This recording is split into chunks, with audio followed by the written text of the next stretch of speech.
So, but yeah, like I was saying about Harry Potter though, yeah, there's a lot more in Harry Potter that should be unforgivable. Yeah.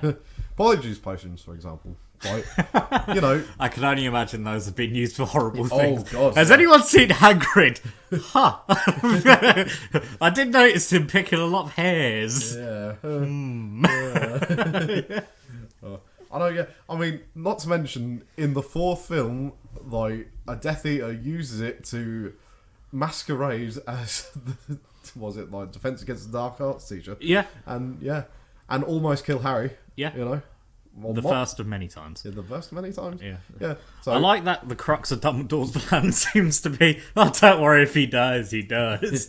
it's like fucking... It's literally fucking Ivan Drago. It's like, if he dies, he dies. It's literally like, I love the concept of there being a child line in Harry Potter. So, how did you plan to protect this child, sir? Well, you see, I decided that he'd be much safer if he stayed with the Death Eater. Sorry? So the man who's trying to kill him, yes, did remarkably a good job at keeping him alive. Like, way better than I did. Like, one time I took him on a literal death quest. Where I forced him to force feed me water till he was traumatized. But what did the Death Eater do? Well, you see, he was getting heavily bullied by a rich kid, so the Death Eater stopped that. Huh. And they're the bad guys? Correct. What are you doing, Dumbledore?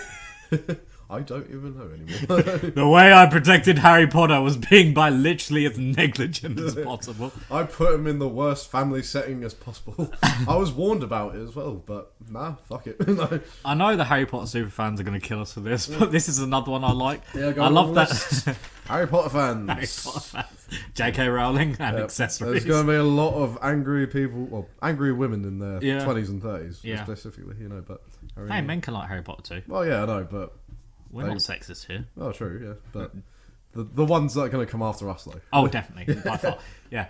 But I love that a massive part of Dumbledore's plan in the second movie was, I'm the most powerful wizard of all time, so what I'll do is I'll send him a phoenix and a hat and hope that he can draw the magical MacGuffin.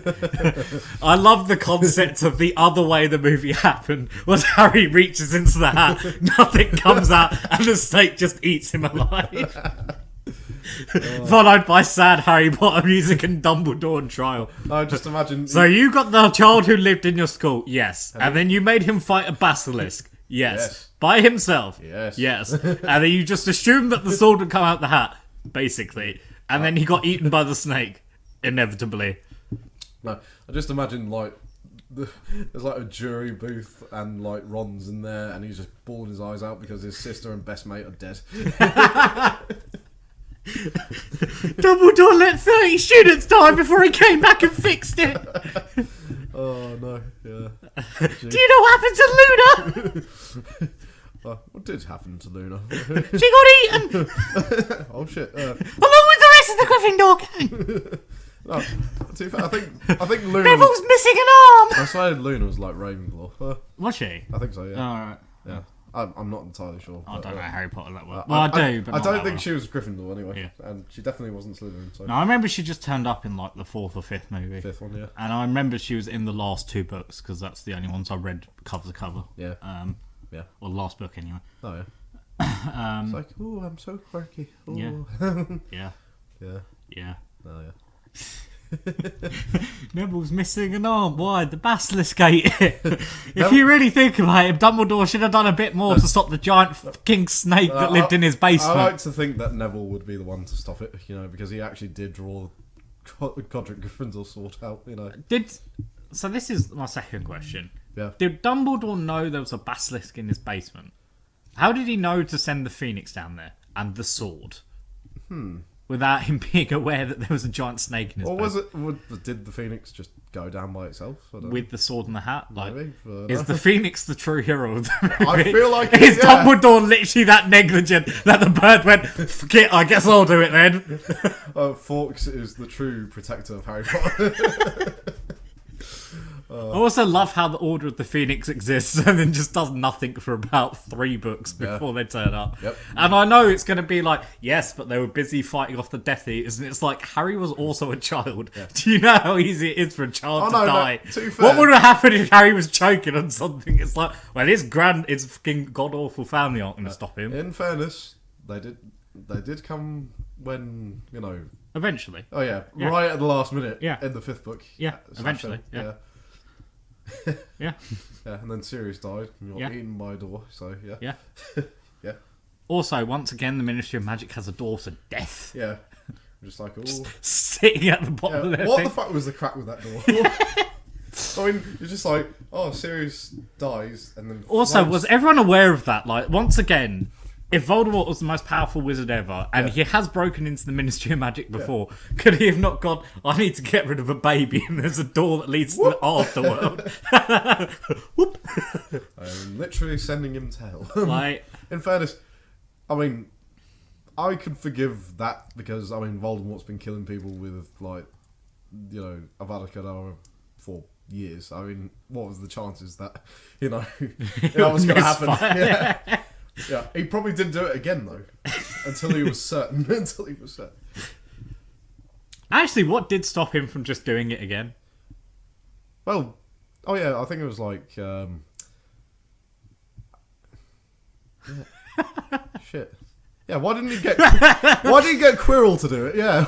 I'm just saying, what stops him from double tapping Harry Potter? Well, it didn't work the first time. Well, maybe he was just a bit cautious, like he says, let's be careful. Yeah, but then he does it in the last movie anyway. And he also threatens to do it in the movie where he comes back anyway. Yeah, but so clearly he's not that cautious. Yeah, but he gets resurrected with Harry's blood, and that somehow makes him alright, I think.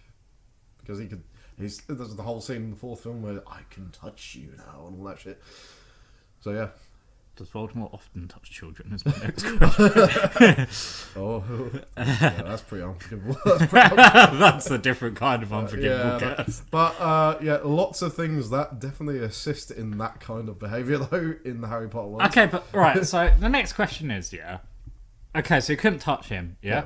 How far does that extend? What do you mean? What? Like, okay, so I get it. Okay, maybe the reason why he didn't smother Harry Potter to death is because he couldn't touch him. Harry pissed on him, he'll just disintegrate or something.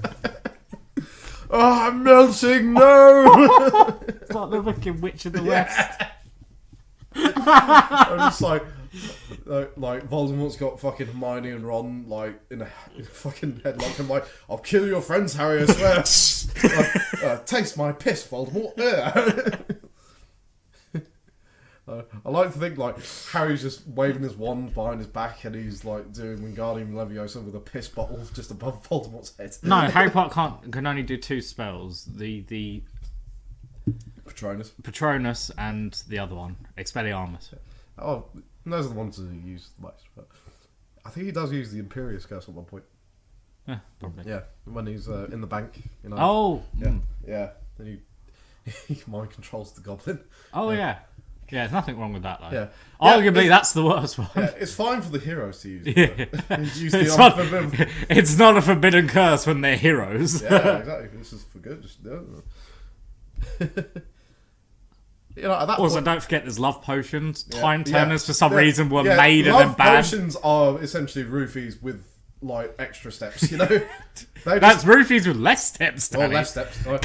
Like a roofie, you have to hope they don't wake up. Love potion, they just love you forever. I know, that is That's dark, yeah. Yeah, no, fuck me.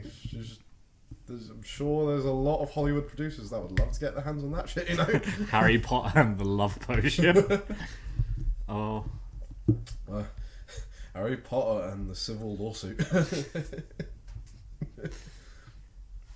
Oh dear. I stand by the other thing I genuinely believe is I really do think she intended to have Hermione and Harry get together and then pivoted at the last second. Yeah. Which is, she was like, and then Ron had a little sister who was totally proper in love with Harry. Yeah. And I foreshadowed this.